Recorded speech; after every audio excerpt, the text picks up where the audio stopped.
Any substance that has mass and occupies space is called matter. It is made up of small particles called atoms that cannot be further divided. This idea was first proposed by the Greek philosopher Democritus back in 460 BC.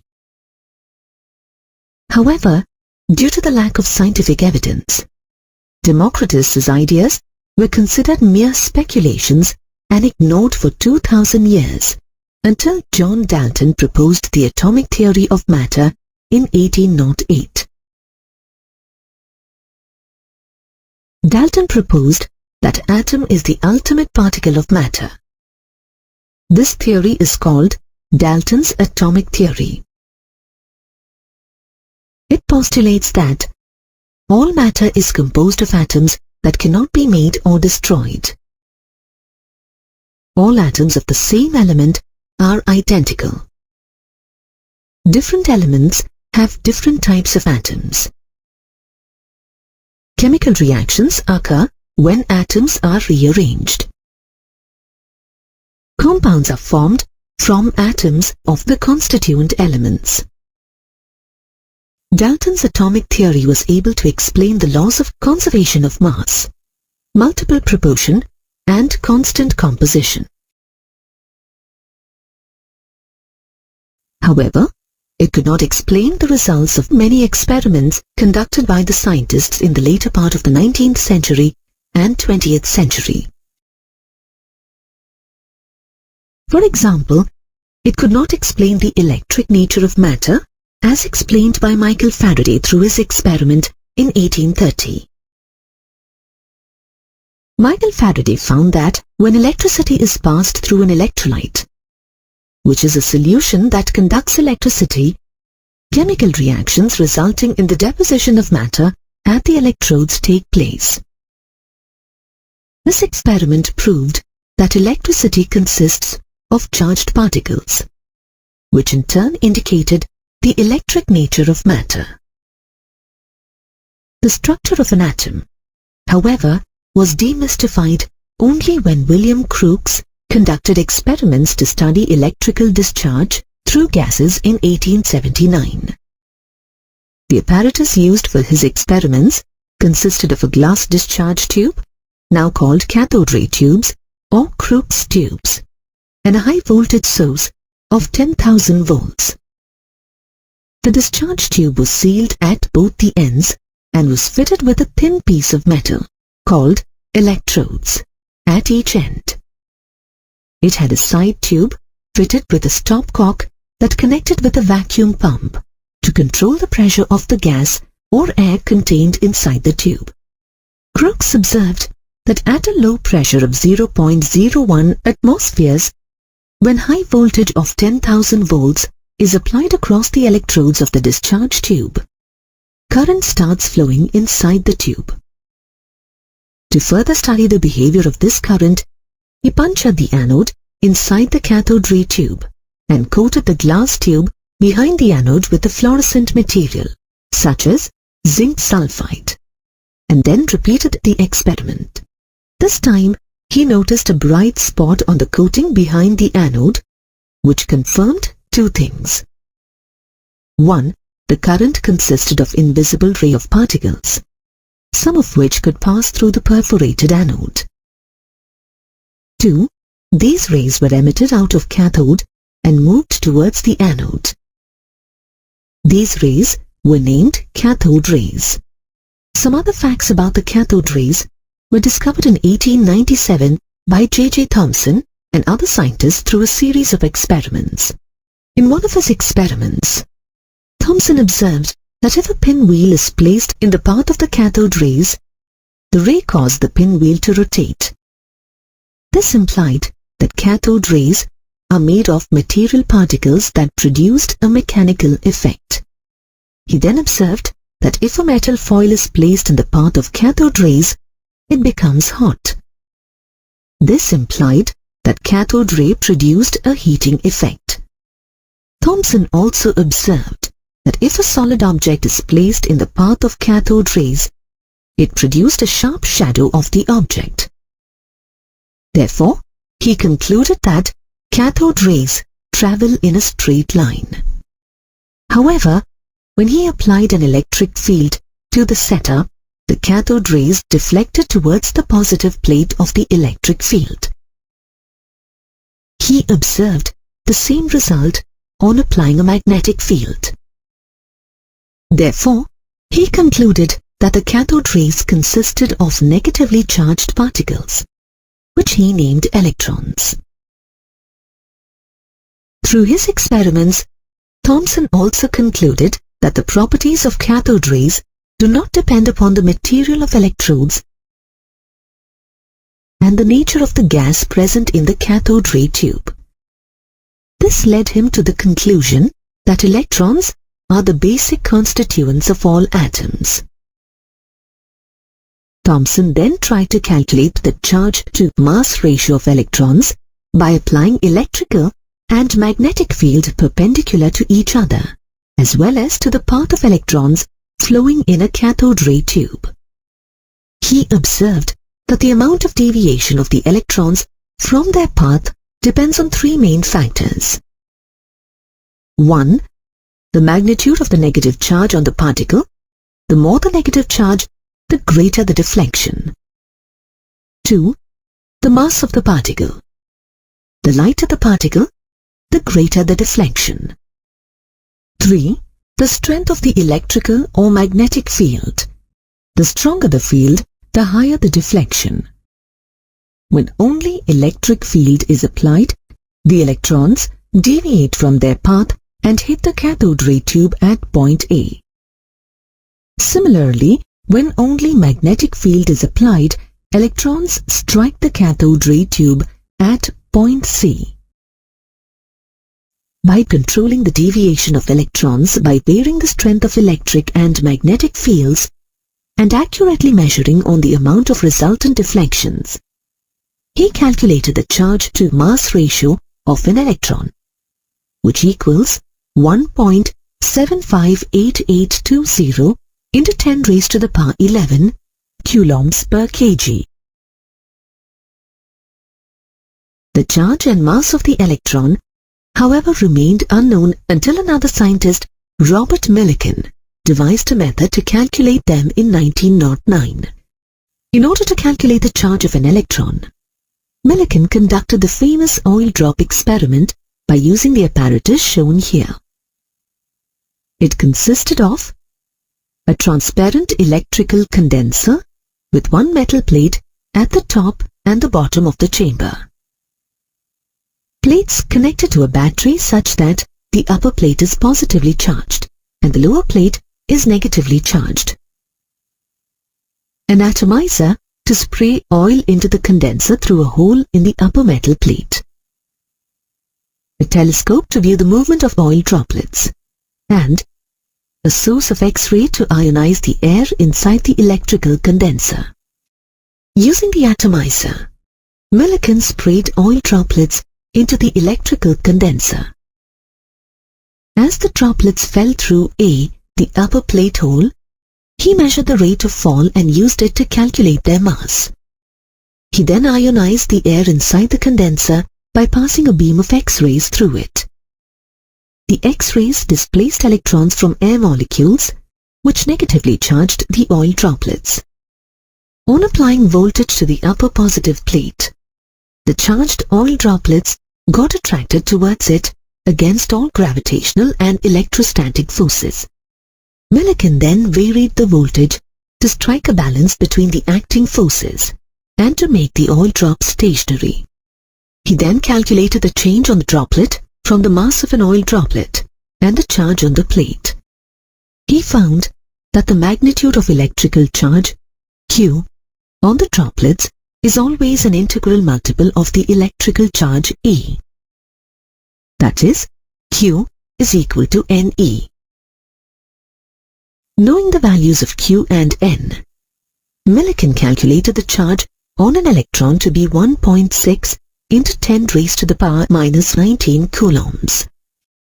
The mass of the electron, or ME, was then determined by combining the results of Millikan oil drop experiment and Thomson's value of E by M ratio, and was found to be 9.1094 into 10 raised to the power minus 31 kgs.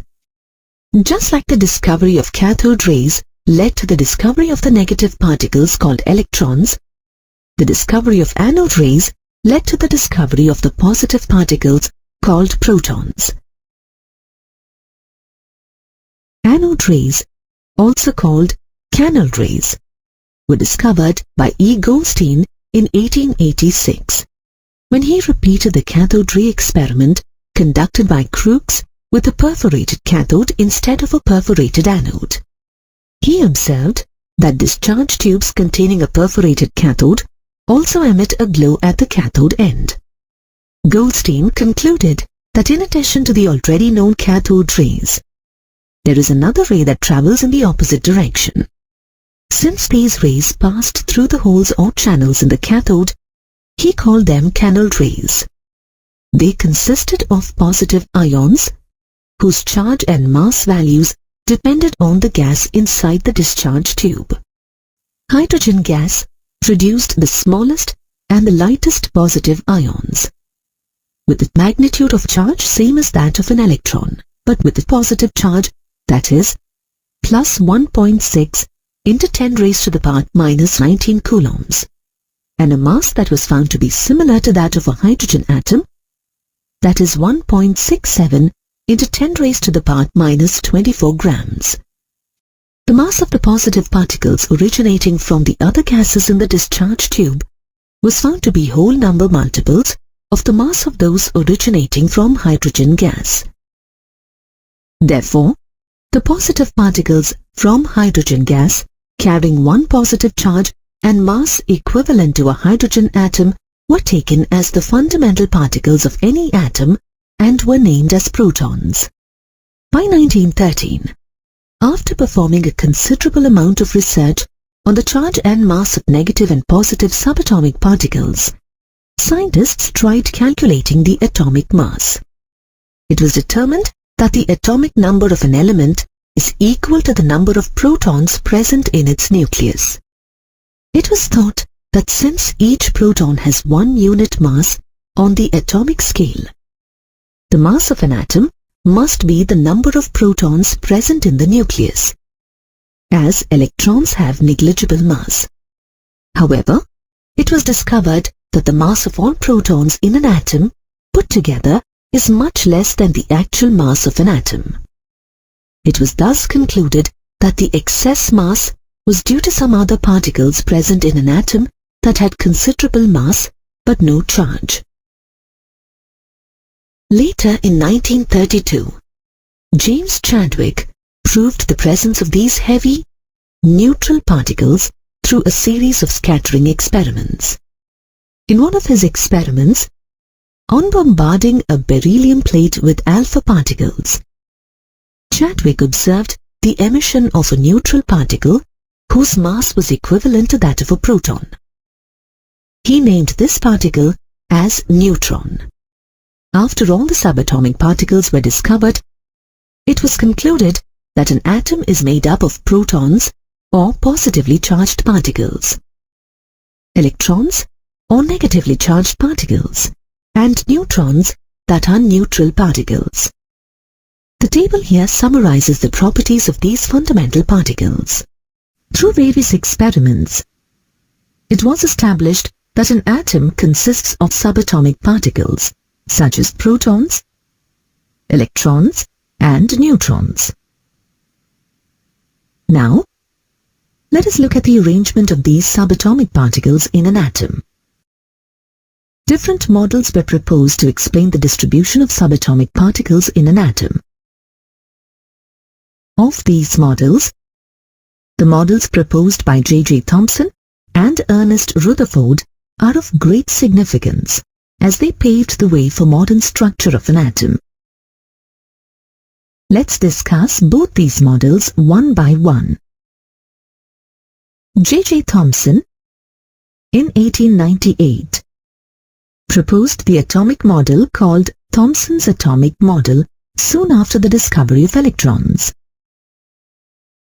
According to this model, An atom is a sphere of radius 10 to the power minus 10 meter with uniform distribution of mass and positive charge,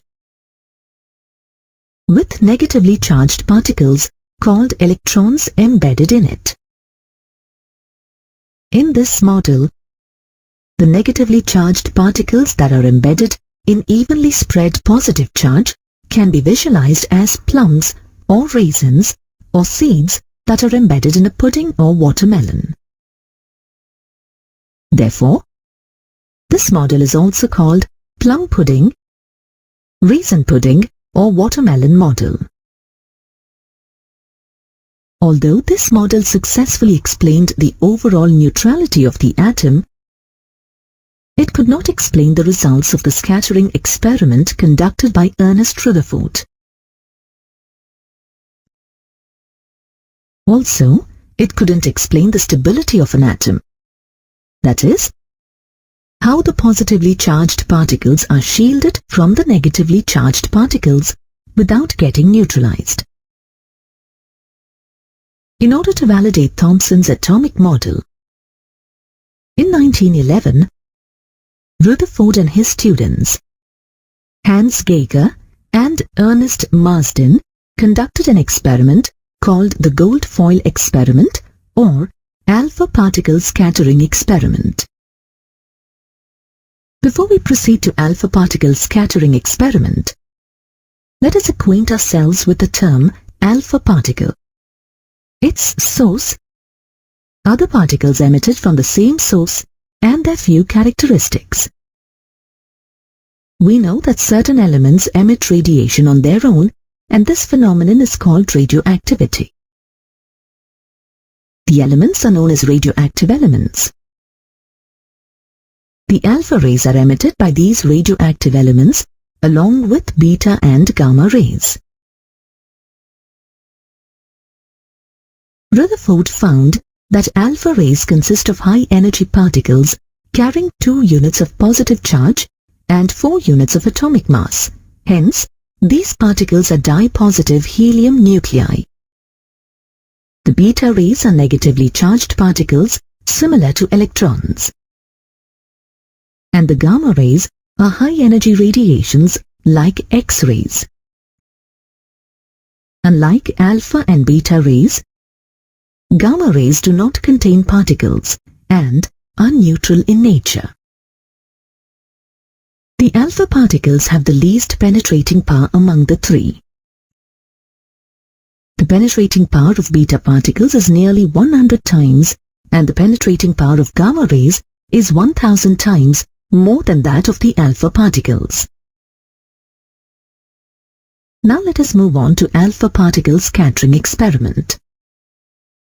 In this experiment, a stream of high-energy alpha particles from a radioactive source was bombarded on a very thin gold foil.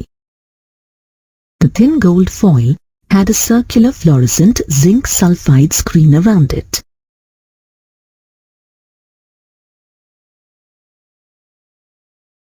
Whenever alpha particles struck the zinc sulfide screen, a tiny flash of light was produced at that point.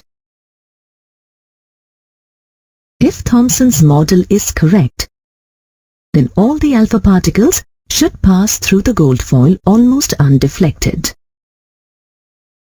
This is because the entire mass and positive charge is uniformly spread throughout an atom. However, the observations were quite contrary to these expectations.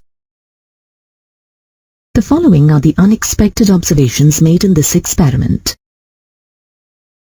Most of the alpha particles passed through the gold foil undeflected. A small fraction of the alpha particles were deflected by small angles. A few alpha particles were deflected by large angles. A very little amount of alpha particles, 1 in 20,000, were bounced back to the source, that is nearly by 180 degrees. Based on these observations, Rutherford concluded that as most of the alpha particles passed undeflected, most of the space inside the atom is empty. Only a small number of deflected particles suggested that the positive charge of the atom is not spread throughout the atom, as Thomson had presumed. Rather, it is concentrated at the center in a very small volume. The alpha particles that are deflected by larger angles and by 180 degrees indicated that the atom has a dense, positive charge with entire mass concentrated at the center. As the alpha particles approach much nearer to the massive positively charged center, they get deflected by larger angles, and as they directly hit the massive positively charged center, they get deflected nearly by 180 degrees. It is due to the increase in enormous repulsive forces from the massive positively charged center. Rutherford named the positively charged center present in an atom as nucleus. Calculations by Rutherford showed that the volume of the nucleus is negligible as compared to the total volume of the atom. For an atom of radius 10 to the power minus 10 meter, the radius of the nucleus is about 10 to the power minus 15 meter.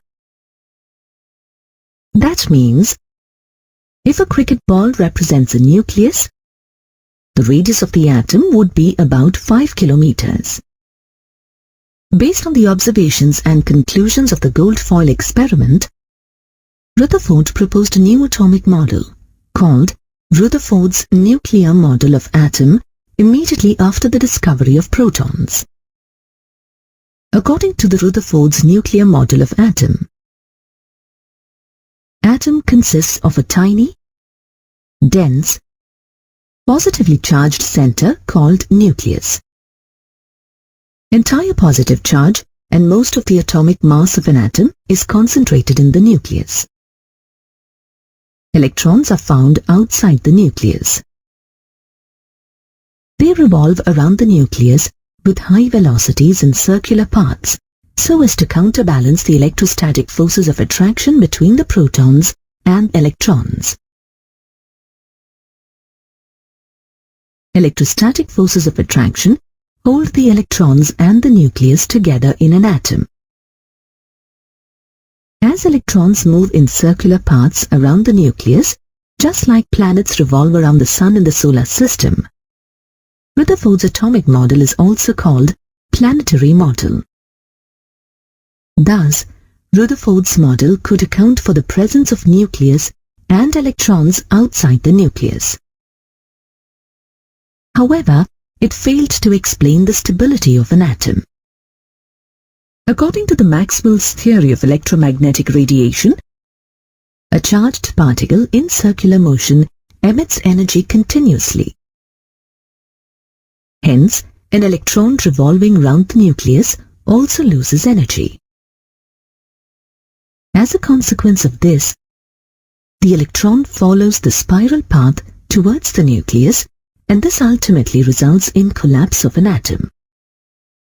The composition of an atom can be represented symbolically as ZXA, as shown here.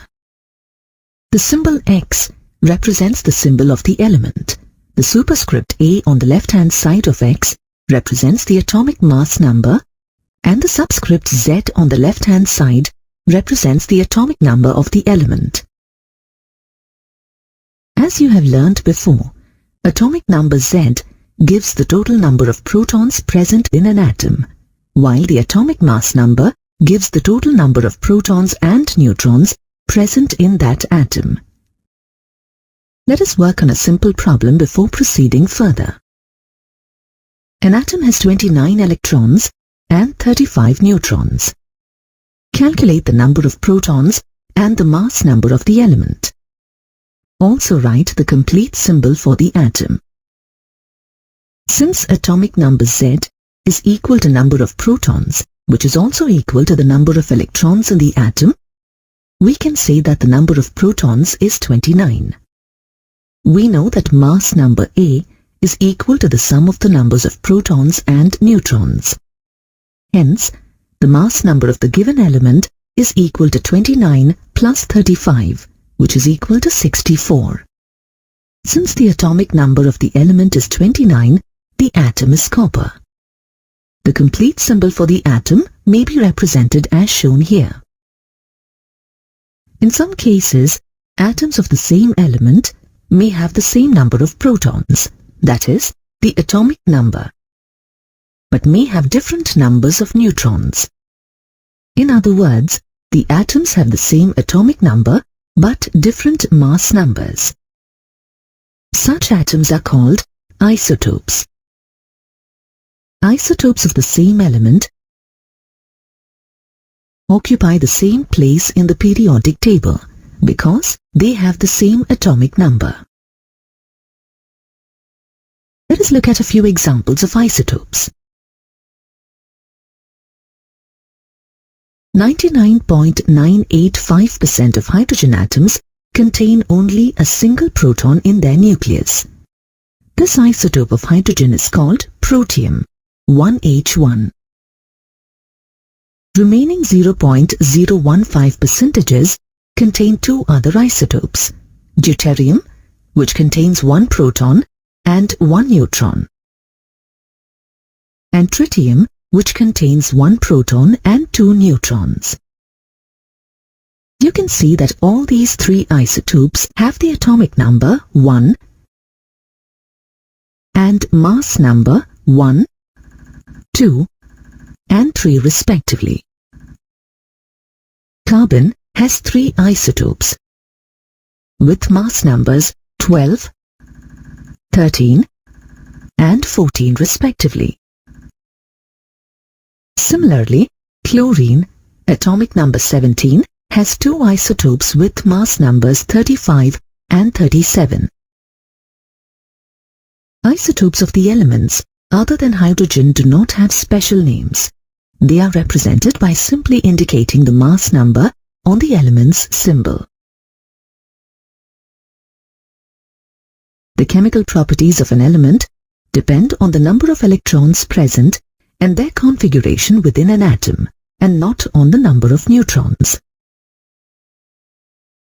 Hence, as the isotopes have the same number of electrons, they exhibit similar chemical properties. However, as the mass of isotopes differ due to the different numbers of neutrons present in an atom, their physical properties differ from each other. Some atoms of different elements are found to have the same mass number but different atomic numbers. For example, 18Ar40, 19K40 and 20Ca40 have same mass numbers but different atomic numbers.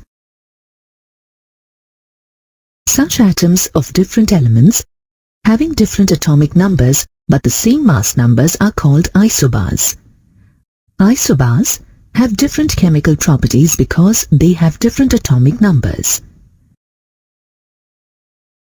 We have already learned that the Rutherford's nuclear model of an atom basically suffers from major drawbacks, which are as follows.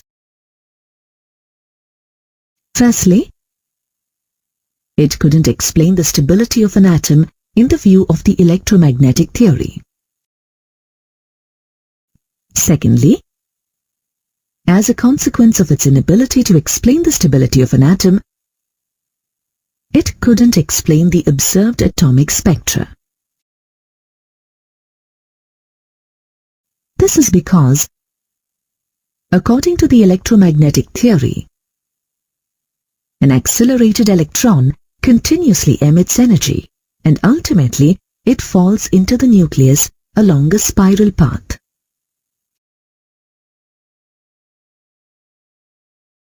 As the electron is emitting the energy continuously, the spectra of such an atom also should be continuous. But the spectra of elements indicate that atoms emit energy discontinuously, and hence the Rutherford's atomic model couldn't explain the observed spectra of atoms. Another drawback is that it could not explain the electronic structure of atoms. That is, the distribution and energies of electrons in an atom. These drawbacks inspired several scientists to revisit the historical results about the behavior of electromagnetic radiation and its interaction with matter in order to improve the Rutherford's atomic model.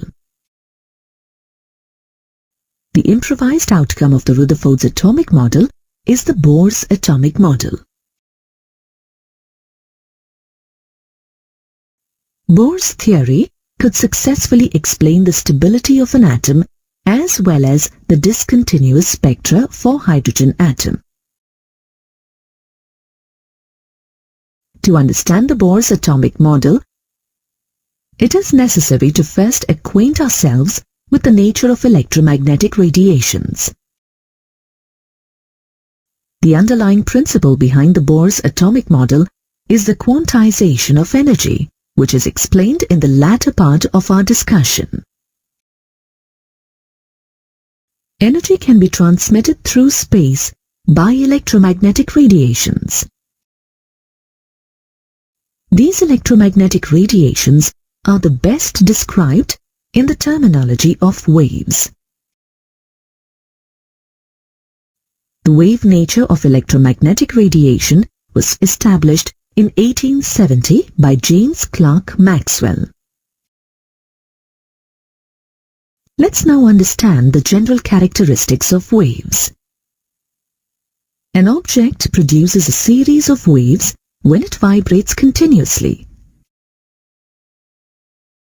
However, the vibratory motion of charged particles, like electrons, produce a wave train of oscillating electrical field and magnetic field. Such waves, which are produced due to the periodic motion of charged particles, such as electrons, are called electromagnetic waves. This is suggested by James Maxwell.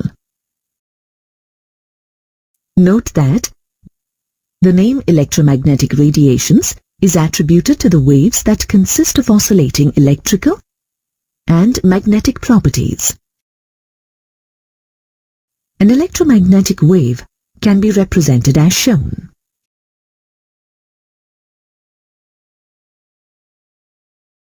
To characterize a wave, we need to specify its properties such as wavelength, frequency, and wave number.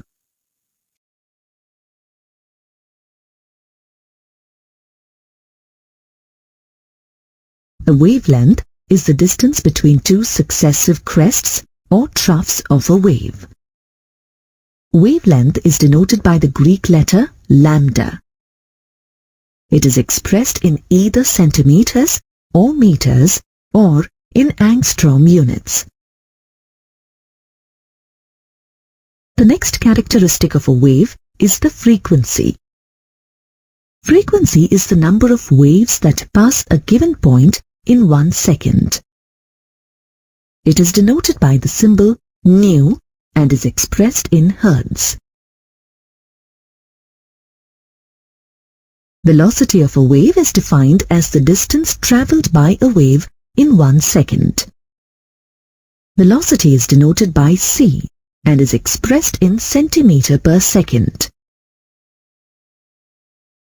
Let's now understand the relationship between the wavelength, frequency, and velocity of a wave. As frequency is the number of waves passing through a point per second, and wavelength is the length of each wave, their product will give the velocity of the wave. The electromagnetic waves travel through empty space with the velocity of light. The last characteristic of a wave is the wave number, which is defined as the number of wavelengths per unit length. It is denoted by the symbol nu bar and given by the equation nu bar equals 1 by lambda per centimeter. Now, let us solve a numerical problem on the basis of the characteristics of a wave. Calculate the wave number and frequency of violet radiation having wavelength 4000 angstrom. First, let us calculate the wave number. The first step involves writing the formula to calculate wave number, that is, nu bar equals 1 by lambda. The given lambda value is 4000 angstroms, which is equal to 4 multiplied by 10 raised to the power of minus 7 meters. The second step involves substituting the value of lambda in this equation. On solving, we get nu bar is equal to 2.5 multiplied by 10 raised to the power of 6 per meter, or 2.5 multiplied by 10 raised to the power of 4 per centimeter. Now, let us calculate the frequency of violet radiation. The first step involves writing the corresponding formula nu equals C divided by lambda. The second step involves substituting the value of lambda, that is, 4 multiplied by 10 raised to the power of minus 7 meters, and velocity of radiation, which is equal to 3 multiplied by 10 raised to the power of 8 meter per second in the above equation. On solving, finally we get 7.5 multiplied by 10 raised to the power of 14 per second.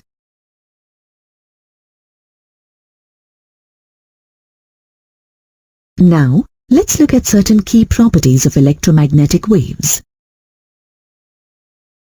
Electromagnetic radiation, as shown, is a form of energy that consists of alternating electrical and magnetic fields produced by oscillating charged particles, are perpendicular to each other and perpendicular to the direction of propagation of radiation. Unlike sound or water waves that require a medium for propagation, electromagnetic waves can move in vacuum at the velocity of light, that is, 3 into 10 raised to power 8 meters per second. All electromagnetic radiations travel with the same velocity but differ from one another in wavelength and therefore in frequency. Let us have a look at the arrangements of different electromagnetic radiations in increasing order of their wavelengths or in decreasing order of their frequencies. When these electromagnetic waves of different wavelengths are arranged in the order of increasing wavelength or decreasing frequencies, it is called electromagnetic spectrum. Of these, the radiations that are visible to the naked eye constitute the visible spectrum. The frequency range of the visible rays is 3.9 into 10 to the power 14 to 7.9 into 10 to the power 14 Hz. The region above the violet color is called the ultraviolet region and has a frequency equal to 7.9 into 10 to the power 14 to 3.4 into 10 to the power 16 Hz. The region below the red color is called the infrared region, and the frequency of the waves of this region is 3 into 10 to the power 11 to 3.9 into 10 to the power 14. Ultraviolet and infrared rays are not visible to the naked eye. Other important regions in the electromagnetic spectrum include radio waves with frequency less than 10 to the power 9 and microwaves with frequency of 10 to the power 9 to 10 to the power 11 Hz. Radio waves have the longest wavelength in the electromagnetic spectrum. Radio frequency region around 10 to the power 6 Hz is used for broadcasting. Microwave region around 10 to the power 10 is used for radar. Two other kinds of electromagnetic waves are X-rays and gamma rays. The wave nature of electromagnetic radiation successfully explains the phenomena of interference and diffraction.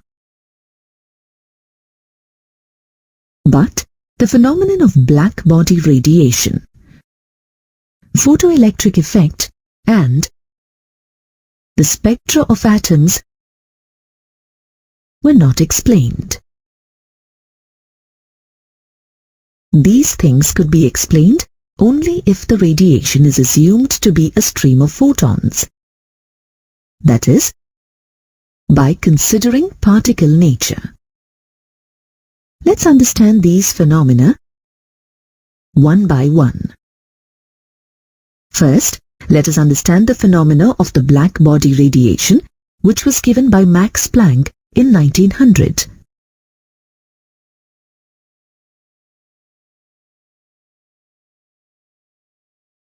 In general, when radiation strikes any surface of the body, part of it is reflected, part of it is absorbed, and part of it is transmitted.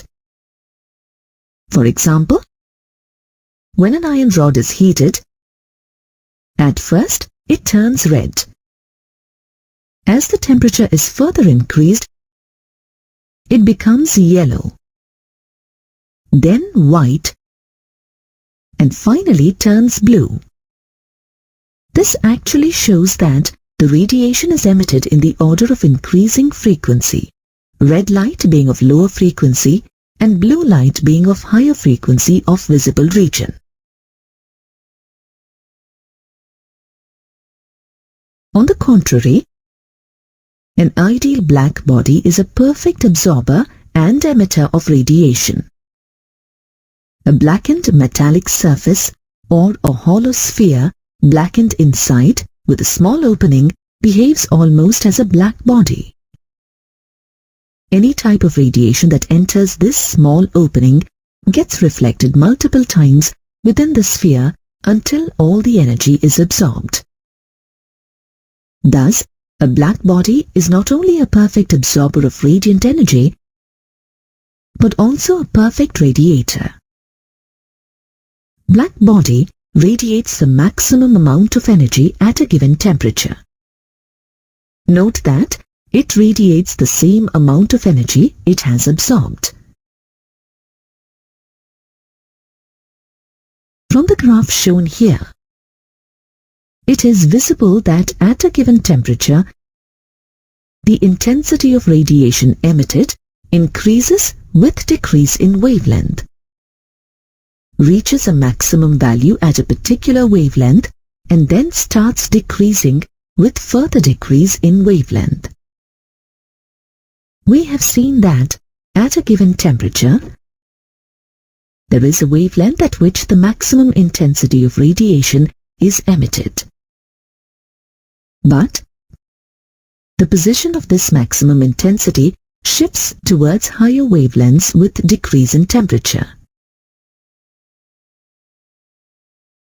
These observations could not be explained by the electromagnetic wave theory of light. To account for these experimental observations, Max Planck in 1900 proposed that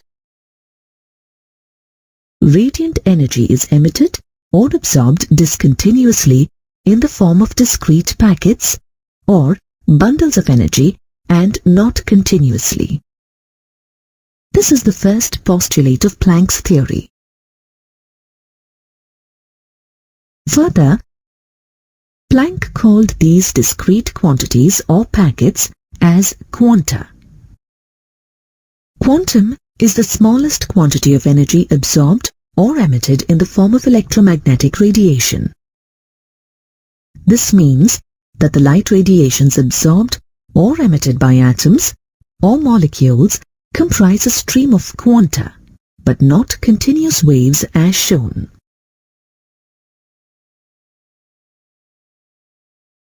According to the second postulate, the amount of energy associated with the quantum of energy is proportional to the frequency of radiation. E is proportional to nu, or E equals h multiplied by nu, where E is the energy of the radiation, h is the Planck's constant 6.625 into 10 to the power of minus 34 joule/second, and nu is the frequency of radiation. To write this equation in terms of velocity and wavelength, substitute the equation 2 that nu is equal to c divided by lambda in the above equation. Hence, the resultant equation is E is equal to h multiplied by c divided by lambda.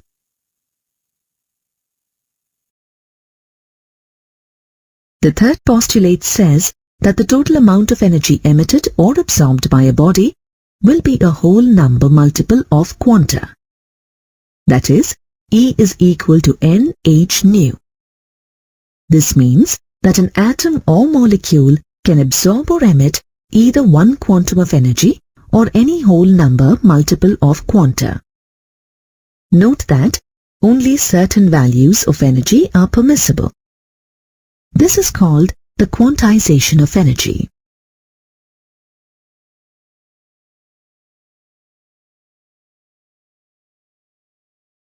Now let us solve a numerical problem based on Planck's equation.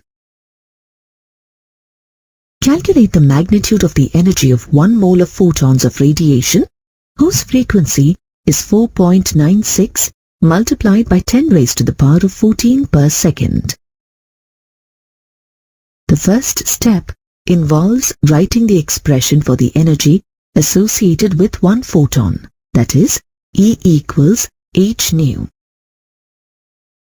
In the second step, let us substitute the values of h, that is, 6.626 multiplied by 10 raised to the power of minus 34 joule/second, and the given value of frequency, that is 4.96 multiplied by 10 raised to the power of 14 per second. On substituting and solving, finally, we get 3.286 multiplied by 10 raised to the power of minus 19 joules. The third step involves writing the expression to calculate the energy associated with 1 mole of photons. That is, E equals NH nu. Here, N is equal to 1 mole, that is 6.023 multiplied by 10 raised to the power of 23. On substituting the value of N, H nu, in the equation and solving, we finally get E equals 19.788 multiplied by 10 raised to the power of 4 joule per mole, or 197.882 kilojoule per mole. In the previous module, we have learnt about the emission of radiation from a black body on the basis of particle nature. Now let us look at the photoelectric effect, which is also explained on the basis of particle nature. In 1887, Hertz performed an experiment in which he observed that when the surface of certain metals, such as cesium, potassium, sodium, rubidium, and so on, are exposed to a beam of light as shown, electrons were ejected. This is called the photoelectric effect. The electrons thus emitted are called photoelectrons. From this experiment, the following observations were made. 1. No electrons are ejected from a metal if the incident light has frequency of less than a certain minimum frequency value, called the threshold frequency. 2. The number of photoelectrons ejected is directly proportional to the intensity or brightness of the incident light. 3. the kinetic energy of the ejected electron is directly proportional to the frequency of the incident light. These observations could not be explained using the laws of classical physics, according to which the number of electrons ejected and kinetic energy associated with these electrons depend on the intensity of the light radiation. However, it is observed that the kinetic energy of the ejected electron depends upon the frequency of the incident light, but not on the intensity of the light radiation.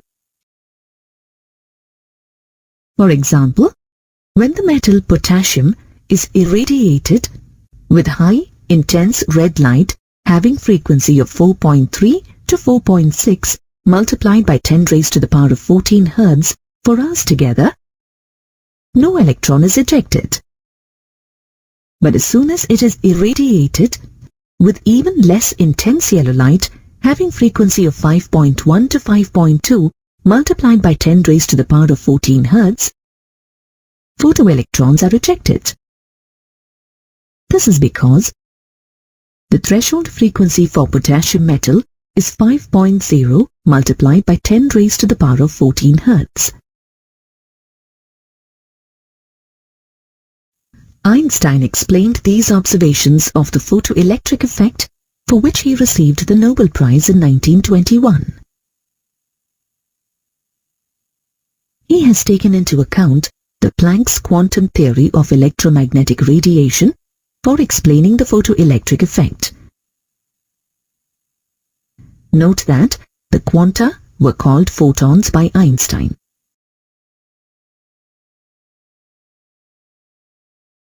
According to Einstein, electrons in metals are held by attractive forces by the metal kernels, that is, the positive ions of the metal. To overcome these forces, the photons of incident light must possess a certain minimum energy, so as to release an electron from the metal surface. Thus, when a photon of sufficient energy strikes an electron in the atom of the metal, it transfers its energy instantaneously to the electron, and the electron is ejected without any time lag. From the quantum theory of radiation, we know that the energy of the incident photon is directly proportional to the frequency of the incident light. The minimum frequency that provides enough energy just to release an electron from the surface of a metal is called the threshold frequency, designated as nu0. Hence, when a beam of light, that is, a beam of photons, strikes the surface of the metal, electrons will be ejected only if the incident photons have the frequency nu greater than the threshold frequency nu0. Let us assume that the frequency of the photon of incident light nu is greater than the threshold frequency nu0. In other words, the striking photon has energy equal to h nu, and the minimum energy required to eject the electron is h nu 0. As the energy of the incident photon h nu is greater than h nu 0, the remaining energy, that is h nu minus h nu 0, is imparted as kinetic energy to the electron. Thus, h nu minus h nu 0 is equal to half mv square.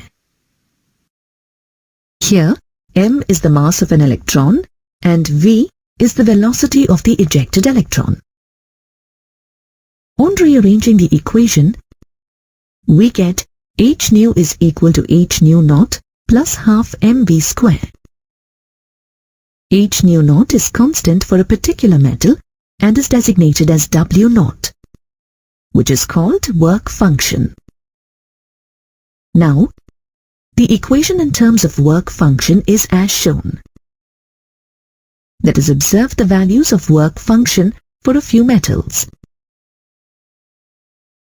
Hence, if the energy possessed by the photon is high, the energy transferred to the electron is also high, and hence the kinetic energy of the ejected electrons is also high. In other words, greater is the frequency of the incident light, greater is the kinetic energy of the ejected electron as shown in this graph. Lastly, greater is the intensity of incident light or the number of photons that strike a metal, greater is the number of electrons ejected.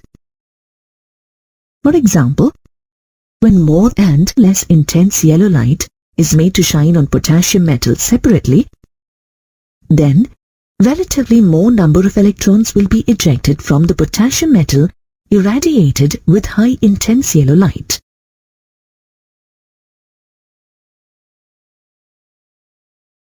Now let us solve a numerical problem based on photoelectric effect. Calculate the kinetic energy of an electron emitted from a surface of a metal when radiation of frequency 5.5 multiplied by 10 raised to the power of 17 per second hits the metal. The work function of a metal is 3.62 multiplied by 10 raised to the power of minus 12 ergs. The first step involves writing the given data as shown and then writing the appropriate equation to calculate the given problem. In the second step, let us substitute the values of H nu and W naught in the equation. On solving, we get the final answer as 3.63 multiplied by 10 raised to the power of minus 9 ergs. Hence, the electron will be emitted with a kinetic energy of 3.63 multiplied by 10 raised to the power of minus 9 ergs. Thus, these theories and conclusions, such as the black body radiation and the photoelectric effect, led to the development of further Bohr's model of atom. Bohr's model of atom could successfully explain the line spectrum of hydrogen atom that you will learn about in the next module. Before we begin to learn about atomic spectra, let's understand the term spectrum.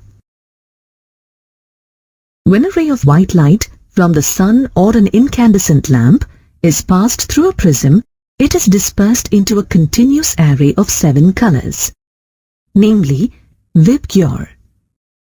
This is called spectrum. It is observed that in a spectrum, the radiation with lower wavelength bends more than the radiation with higher wavelength.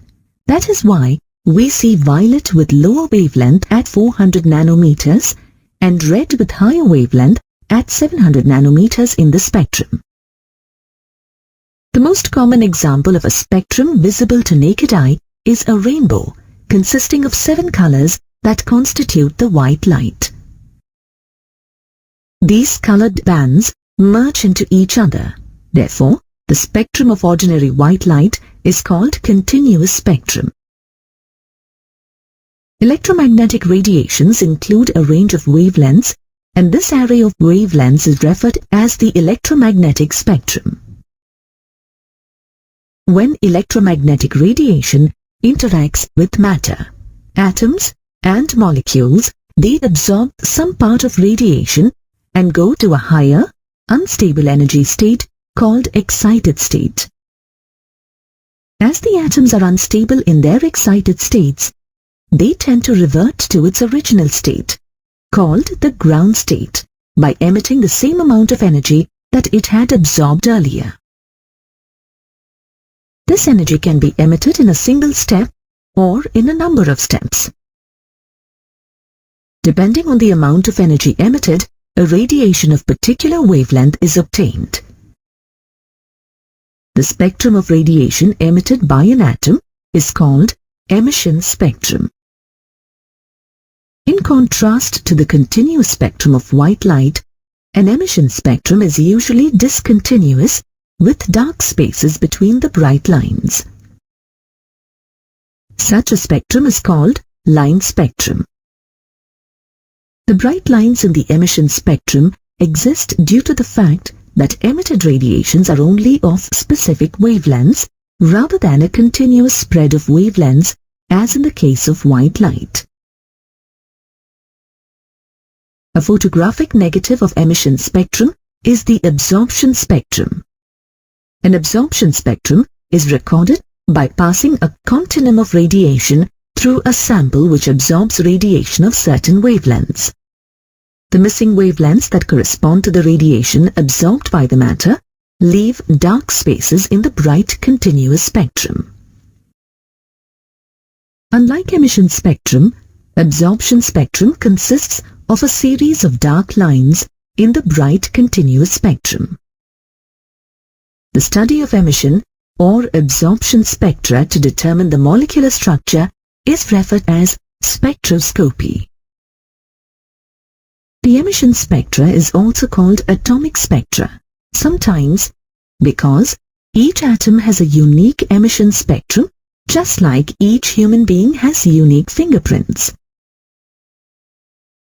The characteristic lines in atomic spectra can therefore be used in chemical analysis to identify unknown atoms.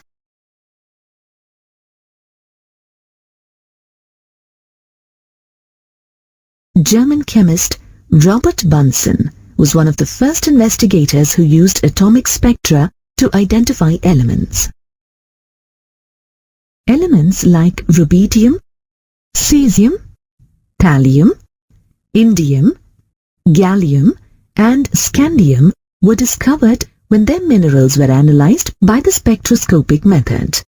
The presence of helium was also detected in the Sun by means of the spectroscopic method. Now, let us study the line spectrum of hydrogen, which is a one-electron system. When an electric discharge is passed through hydrogen gas, hydrogen molecules dissociate to produce energetically excited hydrogen atoms.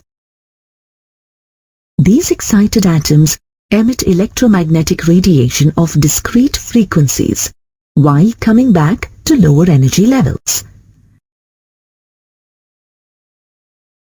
The resultant hydrogen spectrum consists of multiple series of lines that are named after their discoverers.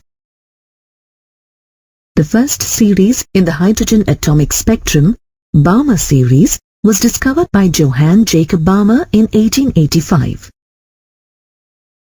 Its lines belong to the visible spectrum of electromagnetic radiation. These are observed when the electrons jump from n greater than or equal to 3 to n equal to 2 principal energy level. Balmer showed that if spectral lines are expressed in terms of wave number, then the visible lines of the hydrogen spectrum obey the formula wave number, nu bar equal to 1,09,677 multiplied by 1 divided by 2 square minus 1 divided by n square per centimeter. Here, n is an integer equal to 3, 4, 5, etc. Balmer's formula inspired the Swedish spectroscopist Johannes Rydberg to come up with a modified formula to describe all series of lines in the hydrogen spectrum. The equation may be written as wave number nu bar is equal to 1,09,677 multiplied by 1 divided by n1 square minus 1 divided by n2 square per centimeter. Here, n1 is equal to 1, 2, 3, etc. and n2 is equal to n1 plus 1, n1 plus 2, etc. The value 1,09,677 per centimeter is called the Rydberg constant for hydrogen. The first 5 series of lines that correspond to n1 equal to 1, 2, 3, 4 and 5 are known as Lyman, Balmer, Bastian, Brackett and Fund series respectively. Each of these series shown in the table represents the line spectrum emitted by the electrons of hydrogen atom when they change state from N2 to N1 principal energy levels. Here, N1 and N2 represents the lower and higher energy levels respectively.